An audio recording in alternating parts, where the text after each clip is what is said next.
கர்த்தருடைய பரிசுத்த நாமத்துக்கு மகிமை உண்டாவதாக. கர்த்தர் நல்லவர். இந்த பகல் வேளையிலே கர்த்தர் நல்லவராய் இருக்கிறார். Tabernacle of Comfort ஊழியத்தின் சார்பாக உங்கள் யாவரையும் நான் வாழ்த்தி வரவேற்கிறேன். இந்த ஞாயிற்றுக்கிழமை ஆராதனையை நாம் சேர்ந்து உற்சாகத்தோடு ஆசரிக்கும்படியாய் கர்த்தர் தந்த இந்த வாய்ப்புக்காய் ஆண்டவருக்கு நான் நன்றி செலுத்துகிறேன். ஒருவேளை நாம் சேர்ந்து என்று சொன்ன வார்த்தை ஒருவேளை நமக்கு வித்தியாசமாக இருக்கலாம். ஏன்னா நம்ம ஒருவேளை ஒன்றாய் இல்லை, இந்த இடத்துல அறை வீட்டிலே நம்ம ஒன்றாய் இல்லை என்றாலும் நாம் இருக்கிற இடத்திலே நம் இருதயத்திலே இணைக்கப்பட்டவர்களாய் கர்த்தரை துதிக்கும்படியாய் கர்த்தர் தந்த சாக்கியத்துக்காய் ஆண்டவருக்கு நன்றி செலுத்துகிறேன். இந்த இணையதள சேவை வழியால் நாங்களும் உங்களை சந்திக்க கர்த்தர் தந்த வாய்ப்புக்காய் கர்த்தரை நன்றி சொல்லி வாழ்த்துகிறேன். ஜெபம் பண்ணுவோம். மகா பரிசுத்தரே, அன்பின் பிதாவே, உம்மை துதிக்கிறப்பா.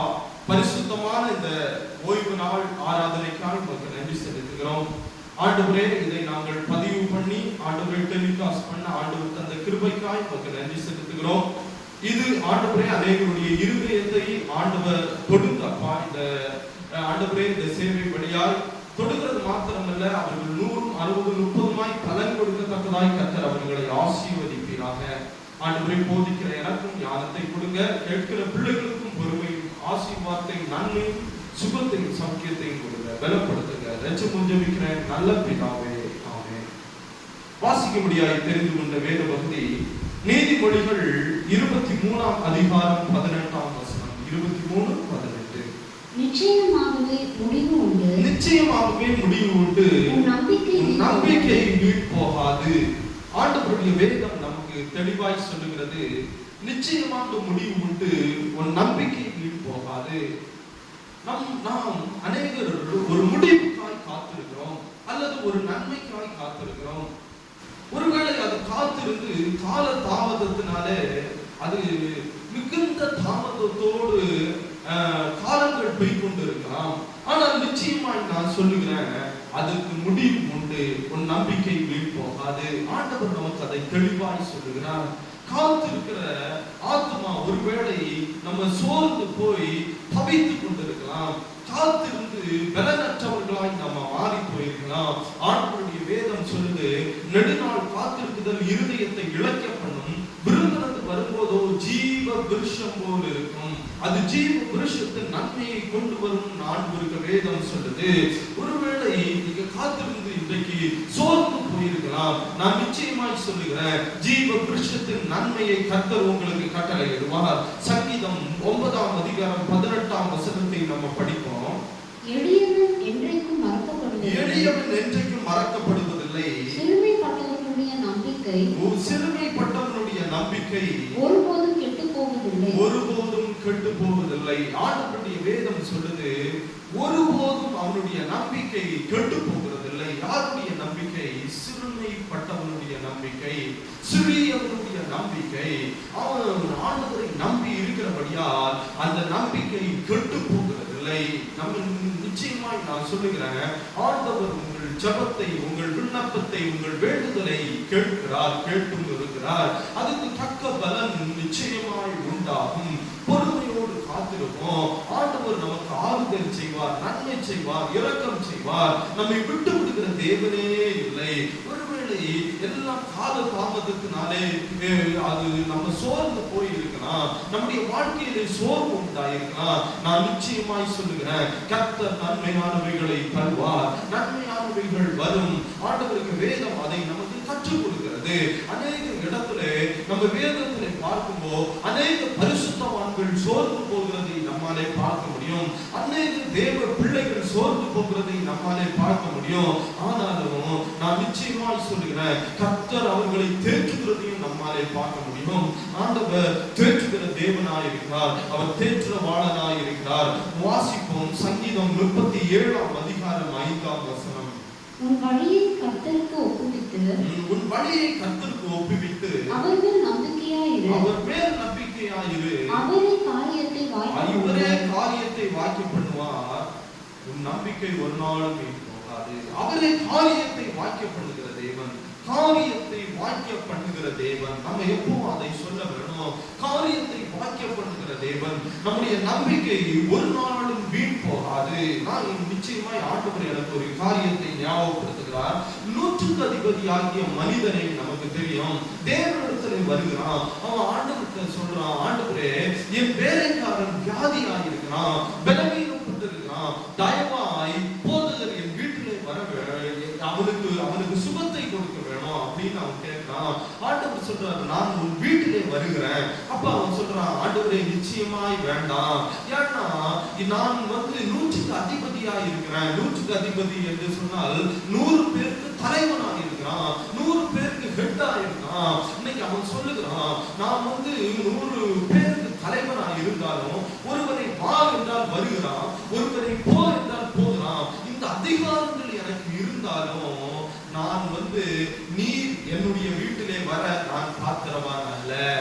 நீ ஒரு வார்த்தை சொல்லும், என் வேலைக்காரன் பிழைத்துக் கொள்வான்.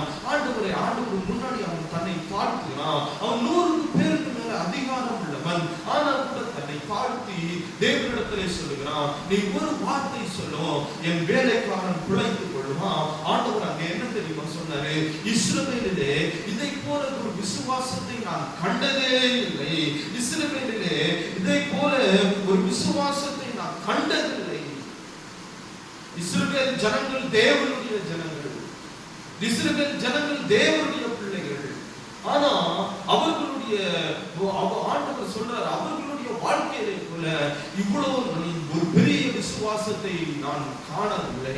இன்னைக்கு அநேக தேவ பிள்ளைகள் விசுவாசத்தை இழந்தவர்களாய் காணப்படுகிறார்கள், விசுவாசம் அற்றவர்களாய் காணப்படுகிறார்கள். விசுவாச வார்த்தை அவர்களுடைய வாழ்க்கையிலே வருகிறதில்லை, விசுவாசத்தின் வார்த்தை அவர்கள் பேசுகிறதில்லை, தீமையானவைகளை பேசிக் கொண்டிருக்காங்க. எப்படி நடக்கும், இது எப்படி ஆகும் சொல்லிக் கொண்டிருக்காங்க. ஆனா ஆண்டவர் சொல்றாரு, எளிமையானவருடைய ஜெபத்தை ஆண்டவர் நிறைவேற்றுகிற தேவன். எளிமையான சிறுமையானவருடைய சிந்தையை ஆண்டவர் அறிந்திருக்கிறார். எல்லாம் நம்பிக்கை வீண் போகாதுன்னு ஆண்டவருக்கு வேதம் சொல்லுது. நிச்சயமாய் நானும் இந்த பகல் வேளையிலே நான் சொல்றேன், உன் நம்பிக்கை வீண் போகாது. கர்த்தர் உன்னை உயர்த்த நிச்சயமாய் சித்தமுள்ளவராய் இருக்கிறார். ஒருவேளை இந்த சூழ்நிலை வித்தியாசமாய் இருக்கலாம். எல்லா இடத்திலையும் லாக்டவுன், எல்லா இடத்திலையும் பிரச்சனைகள், எல்லா இடத்திலையும் குளறுபடிகள். ஆனா ஆண்டவர் எல்லாவற்றையும் மாற்றுகிற தேவன், எல்லாவற்றையும் திறக்கிற தேவன், அடைத்த கதவுகளை திறக்கிற தேவன். ஆண்டவருக்கு வேதம் சொல்லுது, அவர் திறந்தவைகளை ஒருவனால அடைக்க முடியாது, அவர் அடைத்தவர்களை ஒருவனாலையும் திறக்க முடியாது. ஆண்டவர் திறக்கிற தேவன், வழிகளை திறக்கிற தேவன். செங்கடல் முன்னே நின்ற போது இஸ்ரவேல் ஜனங்களை செங்கடலை பிளந்து வழி நடத்தின நம்முடைய தேவன். அதை நம்ம எப்பவும் ஞாபகத்தில் வைத்துக் கொள்ள வேணும். இன்னும் நம்ம ஒரு இடத்துல பார்க்கிறோம், குருடர்கள் உட்கார்ந்து இருக்காங்க வழி அருகே. ஆண்டவரே அந்த வழியால் கடந்து போகிறார் அவர்கள் கேள்விப்பட்ட உடனே அவங்க கத்துறாங்க, தாவீதின் குமாரனே எனக்கு இறங்கும், தாவீதின் குமாரனே எனக்கு இறங்கும். ஆண்டவர் அந்த இடத்துல அவர்களை கிட்ட போய் கேட்கிறார், உங்களுக்கு நான் என்ன செய்ய வேணும், நாங்கள் சொஸ்தமாக வேணும். அதுக்கு முன்னாடி அவங்க ஒரு காரியத்தை செய்தார்கள். தாங்கள் வஸ்திரங்களை எரிந்து போட்டார்கள். மேல இருக்க அந்த சால்வை அவன் எரிஞ்சுட்டானா. ஏன் எரிஞ்சான்னா அவனுக்கு தெரியும், இது இனி எனக்கு தேவைப்படாது. நீங்க பழைய ஏற்பாட்டின் காலத்துல நீங்க பாத்தீங்கன்னா குஷ்டரோகிக்கு ஒரு ட்ரெஸ் கொடுக்கப்பட்டிருக்கும், ஒரு ஷால்வை. அவனை கண்ட உடனே எல்லாரும் விலகி போவாங்க, இவன் குஷ்டரோகி. அதே போல ஒரு பிச்சை எடுக்கிறவனுக்கு ஒரு துணி, அதே ஷால், அதே மாதிரி இந்த கண்ணு தெரியாதவனுக்கு ஒரு ஷால் இருந்தது. அதை அவன் தூக்கி வீசிட்டான். தேவனிடத்துல வரும்போதே யார் அவனுடைய விசுவாசம், அவனுடைய நம்பிக்கை அது வீண் போகல. யார் சிறுமைப்பட்டவனுடைய சிந்தையில ஆண்டவர் கரிசனையாய் இருக்கிறார். உன்னுடைய சிந்தையில கர்த்தர் கரிசனையாய் இருக்கிறார். ஒருவேளை வீடு இல்லாமல் நீ தவித்துக் கொண்டிருக்கலாம். ஆண்டவரை நோக்கி விண்ணப்பம் பண்ணு, ஆண்டவரை நோக்கி கேளு, உனக்கு தேவை என்ன. ஆண்டவருக்கு வேதம் சொல்லுது. அனைவரும் சொல்லுவாங்க, அதெல்லாம் நமக்கு கேட்க தேவையில்லை. ஆனா ஆண்டவருடைய வேதம் அதை சொல்லல. என்னை கேளும், அப்பொழுது ஜாதிகளை சுதந்திரமாகவும் பூமியின் எல்லைகளை உமக்கு சொந்தமாகவும் கொடுப்பேன். இன்றைக்கு நான் உன்னை ஜெயிப்பித்தேன் சொல்றார் ஆண்டவரே. ஆண்டவரை நோக்கி கேளு. ஆண்டவர் உனக்கு தேவையானதை உனக்கு செய்ய உண்மை உள்ளவராக இருக்கிறார். உயிர் பெற்ற உயிர் இல்லாதவைகளை உயிரோடு எழுப்புகிற தேவன், செத்த மாமிசங்களை உயிரோடு வரப்படுகிற தேவன், எழுப்புகிற தேவன். இன்றைக்கு உண்மை உள்ளவராய் இருக்கிறார். உன் சரீரத்திலே செத்து போன அவயங்களை கர்த்தர் உயிர்ப்பிக்க உண்மை உள்ளவராய் இருக்கிறார். உன் சரீரத்திலே செயல்படாத அவயங்களை கர்த்தர் உயிர்ப்பிக்க உண்மை உள்ளவராய் இருக்கிறார். வாசிங்கள் எசேக்கியேல் 37:11. எசேக்கியேல் 37:11. அப்பொழுது அவர் என்னை நோக்கி மனுபுத்திரனே, இந்த எலும்புகள் இஸ்ரவேல் வம்சத்தார் அனைவருமே இதோ அவர்கள் எங்கள் எலும்புகள் உலர்ந்து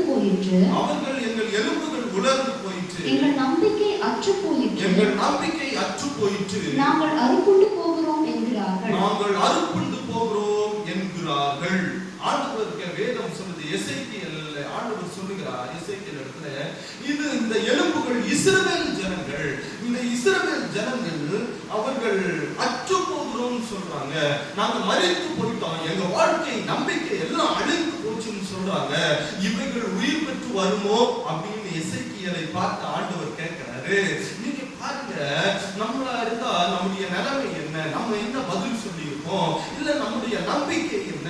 ஆண்டவர் சொல்றாரு, இந்த எலும்புகள் இஸ்ரவேல் ஜனங்கள். இன்னைக்கு நம்ம கிறிஸ்தவர்கள் பரிசுத்தவான்கள் எலும்புகளாய் மாறி போனார்கள், எலும்பு கூடுதலாய் மாறி போனார்கள். அவர்களில் விசுவாசம் இல்லை, நம்பிக்கை அற்று போனவர்களாய் மாறி போனார்கள். இன்னைக்கு அநேக கிறிஸ்தவர்கள் இடத்துல நாம் பேசும்போது அவங்க சொல்லுவாங்க, தேவாலயங்கள் எல்லாம் அடைக்கப்பட்டுருச்சு, இனி துறக்க முடியாது போல இருக்கு அப்படின்னு சொல்றவங்களை கூட நான் பார்த்திருக்கேன். ஆனா நான் நிச்சயமாய் சொல்லுகிறேன், தேவாலயங்கள் அடைக்கப்பட்டாலும் தேவ மகிமையை ஒருவனாலையும் நிறுத்த முடியாது.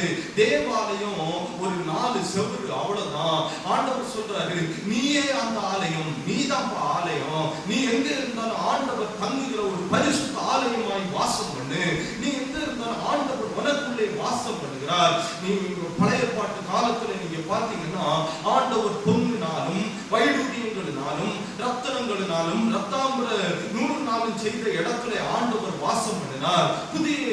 அதுக்கப்புறம் உள்ள காலங்களில் பாத்தீங்கன்னா அந்த கூடாரங்களில் ஆண்டவர் வாசம் பண்ணினார். ஆனா இன்றைக்கு ஆண்டவர் உனக்குள்ளே வாசம் பண்ணுகிறார். அதனால நம்பிக்கை ஒரு நாள் வீண் போகாது. ஆண்டவர் தேவாலயங்கள் அடைக்கப்பட்டாலும் தேவன் உனக்குள்ளே வாசம் பண்ணுகிறார். நீயே அந்த ஆலயம். ஒருவனின் ஆலயத்தை கெடுத்தால் நான் அவனை கெடுப்பேன் ஆண்டவருக்கு வேதம் சொல்லுது. ஆண்டவர் திறக்கிற டைம்ல எல்லாத்தையும் திறப்பாரு, அதை ஒருவராலையும் தடை பண்ண முடியாது. எசேக்கியேலை பார்த்து சொல்லுகிறார், இந்த எலும்புகள் எல்லாம் அதோடு இஸ்ரவேல் ஜனங்கள், இந்த எலும்புகள் எல்லாம் தேவ பிள்ளைகள். ஆனா இன்னைக்கு எலும்பு கூடுதலாய் மாறி போனார்கள், விசுவாசம் அற்றவர்களாய் மாறி போனார்கள், நன்மை இல்லாதவர்களாய் மாறி போனார்கள், பரிசுத்தத்தை இழந்தவர்களாய் மாறி போனார்கள். ஆனா இவர்கள் உயிர் அடைவார்களோ ஆண்டவர் கேட்கிறாரு. படிங்க எசேக்கியேல் 37:5. கர்த்தராகிய ஆண்டவர் இந்த எலும்புகளை நோக்கி இதோ நான் உங்களுக்குள் ஆவியை பிரவேசிக்க பண்ணுவேன், அப்பொழுது உயிர் அடைவீர்கள், நான் உங்கள் மேல் நரம்புகளை சேர்த்து உங்கள் மேல் மாம்சத்தை உண்டாக்கி உங்களை தோலினால் மூடி உங்களின் ஆவியை கட்டளையிடுவேன், அப்பொழுது நீங்கள் உயிரடைந்து நான் கர்த்தர் என்று அறிந்து கொள்வீர்கள் என்று உரைக்கிறார் என்று சொல் என்றார். இங்க பாருங்க, இந்த இடத்துல ஆண்டவர் சொல்றாரு, எசேக்கியேலை பார்த்து சொல்றாரு, இந்த எலும்பை பார்த்து நீ பேசு, உயிரடைன்னு சொல்லு. நான் அந்த எலும்பை நரம்பினாலே பிணைத்து அதுக்கு மேல சதைகளை வச்சு தோலினாலே மூடி அதுக்குள்ளே ஜீவனை ஊற்றுவேன் ஆண்டவர் சொல்றாரு. இன்னைக்கு மரித்து போன இஸ்ரவேல் ஆகிய பரிசுத்த ஜனமே, ஆண்டவர் உன்னை பார்த்து சொல்லுகிறது ஒன்னே ஒண்ணுதான், தேவ ஜனமே, ஆண்டவர் உன்னை உயிர்ப்பிக்க விரும்புகிறார், உன் எலும்புகளை ஆண்டவர் பலப்படுத்த விரும்புகிறார். ஆண்டவருக்கு வேதம் எனக்கு அழகான ஒரு வசனம் இப்ப ஞாபகத்துல வருது. ஆண்டவருக்கு வேதம் சொல்லுது, நீ எனக்கு நன்மை செய்யும் போது நீ நொறுக்கின எலும்புகள் எல்லாம் குணமாகும். ஆண்டவர் நிறைய எலும்பை நொறுக்கி இருக்காரு, எல்லாம் குணமாகும் ஆண்டவருக்கு வேதம் சொல்லுது. ஆண்டவர் எலும்புகளை குணமுள்ளதாய் நலமுள்ளதாய் பலமுள்ளதாய் மாற்றுகிற தேவன். ஆண்டவரை பார்த்து கேட்போம், எங்கள் எலும்புகளை உயிரடைய செய்யுங்க ஆண்டவரே. இஸ்ரவேல் ஜனங்களாய் இருந்தோம், தேவனை அறிந்த ஜனங்களாய் இருந்தோம், தேவனுடைய பரிசுத்த கூட்டமாய் நாங்கள் இருந்தோம். இன்றைக்கு மாம்சமாய் செத்தவர்களாய் நாங்கள் காணப்படுகிறோம். ஆண்டவரே, எங்களை திரும்ப உயிர் பெறும்படி கர்த்தர் கட்டளையிடுவீராக. சிலுவைப்பட்டவருடைய நம்பிக்கை வீழ்ப்பதாகும் சொன்ன தேவன், எங்களுடைய நம்பிக்கை ஒரு நாளும் இனி அற்று போவதில்லை. எங்களுடைய நம்பிக்கை ஒரு நாளும் வீண் போவதில்லை. ஆண்டவரே, உம்மை நோக்கி நாங்கள் காத்திருக்கிறோம், உம்மை நோக்கி நாங்கள் காத்திருக்கிறோம். ஆண்டவரை பார்த்து சொல்லுவோமா, ஆண்டவரே, உம்முடைய எங்களுக்கு ஆண்டவரை நன்மை கர்த்தர் கட்டளையிடுவீ. விசுவாசத்தின் வார்த்தையை பேசுங்க, அவிசுவாசத்தின் வார்த்தைகளை பேசாதீங்க. ஆண்டவருடைய நம்பிக்கையாயிருங்க. இன்னைக்கு அநேகருடைய நம்பிக்கை அற்று போனதுக்கு காரணம், அநேகர் வளர்ந்துட்டாங்க. நீங்க பாருங்க, ஆண்டவருக்கு வேதம் அநேக இடத்துல சொல்லுது, ஆதியிலே கொண்ட அன்பை நீ விட்டாய். ஆதியிலே நமக்கு ஒரு அன்பு இருக்குது தேவன் மேல, அந்த அன்பு இன்னைக்கு இல்ல. ஏன்னா நம்ம வளர்ந்துட்டோம். நீங்க பாத்தீங்கன்னா, ஒரு சிறு குழந்தைய ஒரு மாடியில இருந்து அப்பா குதி, அப்பா பிடிக்கிறேன்னு சொன்னா அது குதிச்சிடும், எதுவும் யோசிக்காது. ஆனா அது கொஞ்சம் வளர்ந்த குழந்தைய நீ குதின்னு சொன்னா, நீங்க போய் குதிங்க ஃபர்ஸ்ட், அடுத்து நான் குதிக்கிறேன்னு சொல்லும். ஏன்னா அது வளர்ந்துருச்சு. அந்த தகப்பன் மேல இருக்கிற விசுவாசம் அற்று போனது.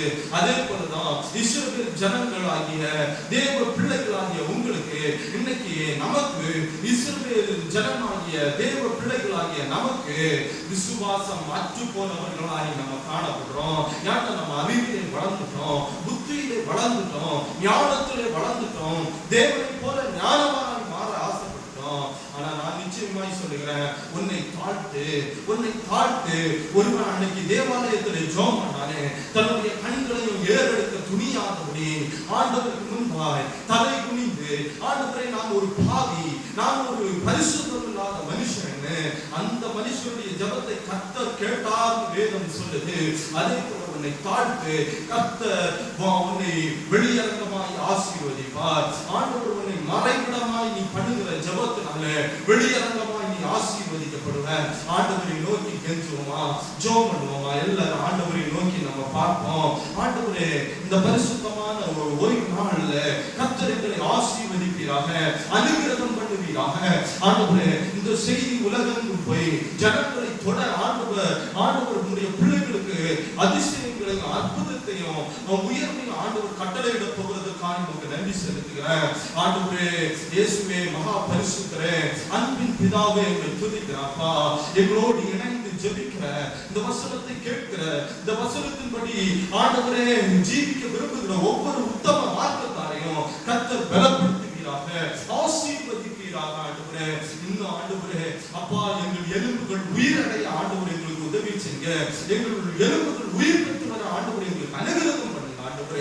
ஆண்டவரே, ஒவ்வொரு பிள்ளைகளையும் எந்த திசையிலே இருந்தாலும் சரி, நீ தூரத்துக்கும் சமீபத்துக்கும் தேவனாய் இருக்கிறீர்கள் நாங்கள் வேதத்திலே படிக்கிறோம். அவர்களை கர்த்தர் தொடுவீராக, அவர்களுடைய வியாதிகளை கர்த்தர் குணமாக்குவீராக, அவர்களுடைய நோய்களை கர்த்தர் சுகமாக்குவீராக, அவர்களை பலப்படுத்துவீராக, அவருடைய தேவைகளை சந்திப்பீராக.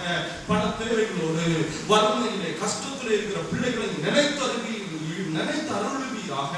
ஆண்டவரே, இன்னும் அப்பா, உயர்ந்த பிள்ளைகளை ஆசீர்வதிங்க. ஆண்டவரே, தாழ்ந்த பிள்ளைகளை ஆசீர்வதிங்க. நீ சிறியோருக்கும் தேவனாய் இருக்கிறீர், பெரியோருக்கும் தேவனாய் இருக்கிறீர். ஒவ்வொரு பிள்ளைகளையும் கர்த்தர் தாங்கிக் கொள்ளுங்க அப்பா. இன்னும் ஆண்டவரே, திருமணத்துக்காய் காத்திருக்கிற பிள்ளைகளுக்கு ஆண்டவர் திருமணங்களை ஆண்டவர் ஆயத்தம் பண்ணி கொடுங்க. இன்றைய அநேக திருமணங்கள் இந்த லாக்டவுன்னால தடையா இருக்கிறதப்பா, அதெல்லாம் சீக்கிரமாய் நடத்தி கொடுங்க. ஆண்டவரே, மரணங்களுக்கு, துக்கங்களுக்கு, கண்ணீர்களுக்கு உடைய பிள்ளைகளை விலக்கி பாதுகாத்துக் கொள்ளுங்க. ஆண்டவரே, தீர்க்காயுசை கட்டளையிடுங்க. அவன் என்னிடத்திலே ஆயுசை கேட்டான், நான் அவனுக்கு என்றென்றைக்கும் உள்ள தீர்க்காயுசை கட்டளையிட்டேன்னு சொன்ன தேவன் ஒவ்வொரு பிள்ளைகளுக்கும் தீர்க்காயுசை கொடுங்க. டயபிட்டிஸ் ஆண்டவரே, இன்னும் ஹைப்பர் டென்ஷன் ஆண்டவரே, இன்னும் அப்பா இன்னும் எவ்வளவு வியாதிகள் இருக்கப்பா, கேன்சர் இந்த போல வியாதினாலே தவிக்கிற பிள்ளைகளை கர்த்தர் விடுவிப்பீராக. பிள்ளைகளுக்கு இரக்கம் செய்யுங்க ஆண்டவரே. பசியா இருக்க பிள்ளைகளுக்கு ஆகாரத்தை கொடுங்க ஆண்டவரே. ஆண்டவரே, வேலை இல்லாத பிள்ளைகளை நினைத்து தருளுங்க, அவங்களுக்கு ஒரு இரக்கத்தை செய்யுங்க. இன்னும் ஆண்டவரே, சபை விசுவாசிகளையும் கூட ஆண்டவர் நினைத்தருளுங்க. எங்கெங்க இருந்தாலும் ஒவ்வொரு பிள்ளைகளையும் தாங்குங்க. அடியானின் குடும்பத்தையும் கூட அப்படி பொறுப்பில் ஏற்படுத்துறேன். குற்ற குறைகள் எல்லாம் நீங்க ரட்சம் ஜெபிக்கிறேன் நல்ல பிதாவே, ஆமென். என் ஆத்துமாவே கர்த்தரை ஸ்தோத்திரி, என் முழுவதுமே பரிசுத்த நாமத்தை ஸ்தோத்திரி. என் ஆத்துமாவே கர்த்தரை ஸ்தோத்திரி, கர்த்தர் செய்த சகல வரங்களையும் மறவாதே, ஆமென். கர்த்தராகிய இயேசு கிறிஸ்துவினுடைய கிருபையும் தேவனுடைய அன்பும் பரிசுத்த ஆவியானவருடைய ஐக்கியமும் இன்றும் என்றும் சதா காலங்களிலும் நாம் அனைவரோடும் தங்கியிருப்பதாக, ஆமென். சமாதானத்தோடு போய்வார்கள். கர்த்தர் உங்களை ஆசீர்வதித்து காத்துக்கிறார். அல்லேலூயா, அல்லேலூயா, அல்லேலூயா.